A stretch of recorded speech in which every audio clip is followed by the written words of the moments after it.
Hey everybody, and welcome to the Deep Dive. We're diving into IO psychology today. Ooh, fun. It's a really interesting debate going on in this field Yeah, about whether it's quote-unquote brain drain or an exciting evolution. right.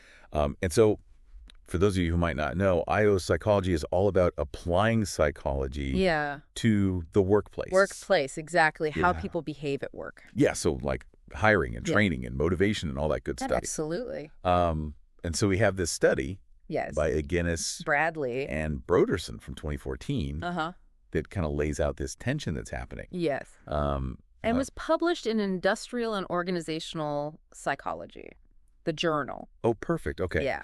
So what's interesting is that this isn't about a lack of interest in IO psychology. Right. It's growing. Right. Yeah, there are more PhD programs. Yeah. The professional organization SIOP is huge and Yeah. growing. Huge. Yeah. Conferences are getting bigger. Yeah. It's not. So there's this underlying current of Yes. tension. Yeah. And that tension is that. That tension is this trend of IO psychologists moving from Yeah. psychology departments to business schools. To business schools, exactly. Yeah, and it's not just a recent thing. It's been going on for decades. Yeah. And that's what this study looked at, right? Exactly. They track this Wow. over decades, and their research shows a really striking shift.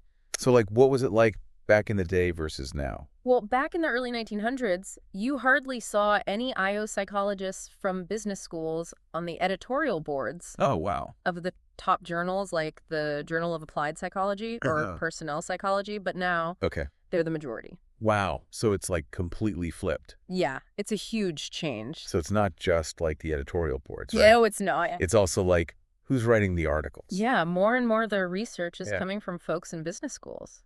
Interesting. So is it just like, is the grass greener over there or like? Well, there are definitely some push and pull factors at play. Okay. So on the push side, psychology departments often face tighter budgets. Yeah, that makes sense. You know, and IO psychology sometimes doesn't get the same funding priority as some other areas of psychology.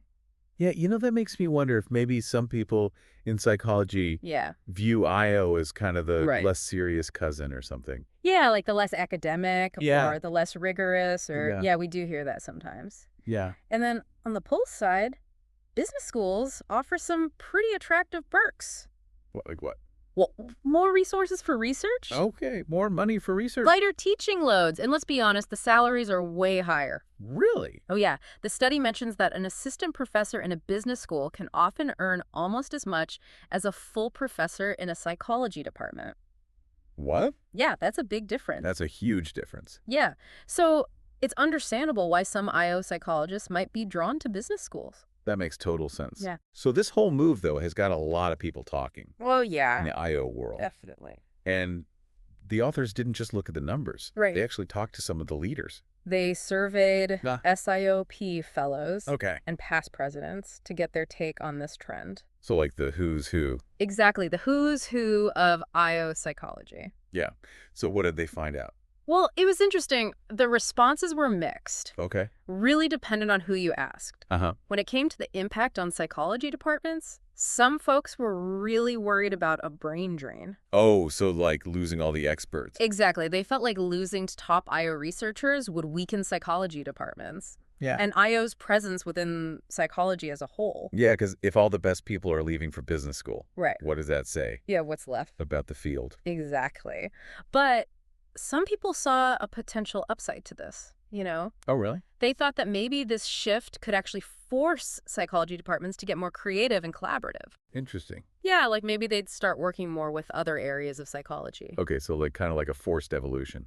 Right, exactly. It could lead to new research and insights that wouldn't have happened otherwise. Yeah, I like that.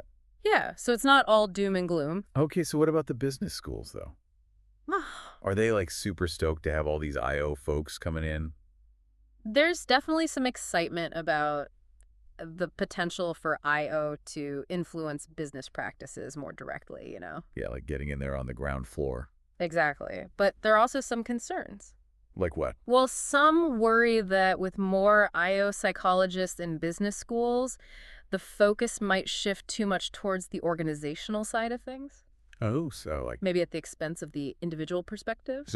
focusing more on what's good for the company and less on what's good for the workers. That's one concern, yeah. Yeah, that's a bit worrying. And then there's the question of how this shift might affect the research itself. Ooh, yeah, that's a big one. On the one hand, being in a business school gives you access to tons of data. Right, like real world data. Exactly. You can do bigger studies, Yeah. get more realistic insights. Okay, so that's good, but there's a but coming. There is a but. The authors point out that there could be a move away from applied research. So like the research that actually solves real problem. Towards more theoretical work. Oh, so it becomes more about abstract ideas and less about, actually helping people in the workplace. That's the concern, yeah. Huh. So that would be a shame. It would, and it's one of the reasons why some people are worried about this whole shift. Yeah, it makes you wonder what the future holds for IO. It does, and the authors of the study actually made some predictions about that. Oh, really? Okay. Hit me with those predictions. What do they say? Well, one prediction is that we might see a split in the field. The split. Yeah, like a divide between research and practice. Okay, so like on one side, you've got the researchers mostly in business schools doing more theoretical work. Right, and then on the other side, you've got the practitioners in psychology departments. Doing more hands-on stuff. Exactly, working directly with organizations. So it's almost like two separate branches of IOP. Yeah, and the worry is that they might not communicate or collaborate as much as they should. Right. Makes sense. And the authors suggest that this shift could even impact SIOP. SIOP, the professional organization. Yeah, they predict that it might become even more focused on practitioner needs. Which could alienate the business school academics. Right. Exactly. So it's like a divide within the IO community itself. That's the potential scenario they outline. Wow. That's a lot to think about. It is, but it's not all bad news. Oh, good. Tell me something good. Well, the study also mentions the possibility of what they call IO-friendly business schools. IO-friendly, what's that?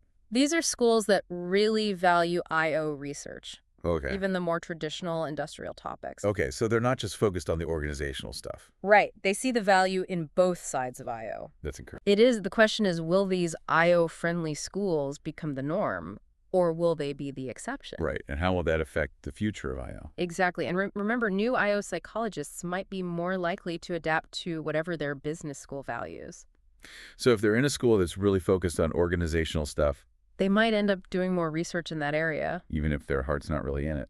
Right, and that could have implications for those more traditional industrial topics. Yeah, like worker safety. Selection and placement performance appraisal, all that stuff. Right. It's like those areas might get left behind. That's a real possibility. This is all so fascinating and kind of mind-blowing. It is. It's a really dynamic time for IO psychology. So it's like we've got this big trend of IO psychologists moving to business schools. Right. And it's got both potential benefits and drawbacks. Exactly. And it's raising all these questions about the future of the field. It's not a simple good or bad situation. Right.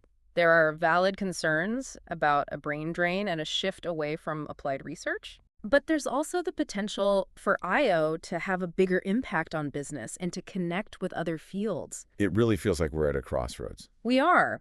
And the path we choose will shape not just the future of IO psychology, but the future of work itself. Yeah, and that's what's so interesting to me about all of this. It's not just like, oh, here's what's happening. It's like We have choices. we have choices. Yeah, exactly. Like the decisions that we're making now are really going to impact the future. field. Yeah, the choices researchers and practitioners and students are making today will have ripple effects for years to come. So, like, if you're listening to this and you're like, okay, well, I get it. It's interesting. But, like, what does this mean for me? Yeah. Like, what I took away from this was, like, imagine you're an IO psychologist today. Yeah. Like, where would you want to work? Right.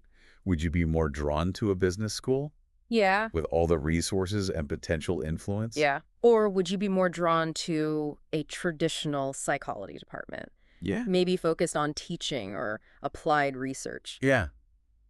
And it's not just the location, right? It's no. It's also like what questions What questions are you interested in? do you want to answer? Like what problems Yeah. do you want to solve? Are you fascinated by, like, the inner workings of huge companies? Yeah. Or are you more passionate about helping small businesses thrive? Right. It's not just about career paths here. Yeah. It's about shaping the future of work itself. Exactly. So like Yeah. to our listener out there, I want to leave you with this thought. Yeah. Like the future of IO Yes. is being written right now. right now. And you have a voice You have a say. in that story. Will you use your voice to push for more applied research Yeah. that addresses the real problems facing workers? Will you advocate for more collaboration between business schools and psychology departments? Yeah, bring those two worlds together. Or maybe you'll create your own path, you know? Yeah. Something totally new. Forge a new direction. Yeah, exactly. But the point is, the choices we make today, They matter. they matter so much. Yeah, they'll shape the future of work. So choose wisely, choose boldly, and choose to make a difference. Thanks for joining us for this deep dive into IO psychology. Until next time, keep exploring, keep learning, and keep diving deep.